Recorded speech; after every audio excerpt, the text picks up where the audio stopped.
The latest on that tense situation in Ukraine. President Biden speaking to that country's leader, and the White House is saying a Russian invasion could be imminent. Our senior foreign correspondent Ian Pannell is on the ground there in Ukraine. Good morning, Ian. Yeah, good morning, Cecilia. Another day in this crisis. And really, despite the diplomacy, there's no sign that it's easing. In some senses, the opposite. The Ukrainian defense minister warning today about the Russian military buildup. And President Biden saying again that there is a distinct possibility that Russia might invade Ukraine next month. This morning, Russia's military buildup continuing as the threat of war in Ukraine grows. French President Macron speaking directly to Vladimir Putin today to try to find a diplomatic solution. But while the talking continues, Moscow's escalation at the borders grows.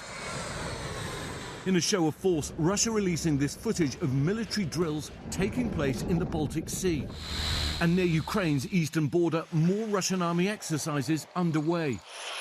The White House reiterating once again that it believes an invasion of Ukraine could be imminent. I would say that we have said since last week that we have seen preparations and buildup at the border and that an invasion could come at any time. In a call with Ukraine's president, President Biden reaffirming US and allied readiness to respond decisively if Russia further invades Ukraine. But there are differences between the two on how significant the crisis and the threat of military action from Russia is. All this just a day after the United States hand-delivered its diplomatic response to Russia's demands, refusing to agree to the Kremlin's central request, a guarantee that Ukraine never joins NATO. The US and its allies now awaiting a response from Putin himself. This morning, Russia's Foreign Minister Sergei Lavrov warning Russia will heed military advice on how to retaliate if its security demands aren't met. The US continuing to prepare for any possible action by Russia, with 8,500 troops on high alert and US bases on standby.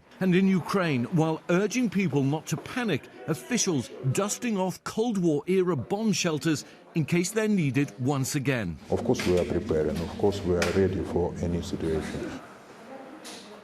So if Putin decides to invade, there are lots of questions about when that could happen. And many think the Winter Olympics is a key factor. And here's why. President Putin increasingly close with President Xi of China, and some think he doesn't really want to embarrass him or distract from the Games. However, there is another school of thought, because Russia has used both Winter and Summer Olympics in the past as cover to launch military action.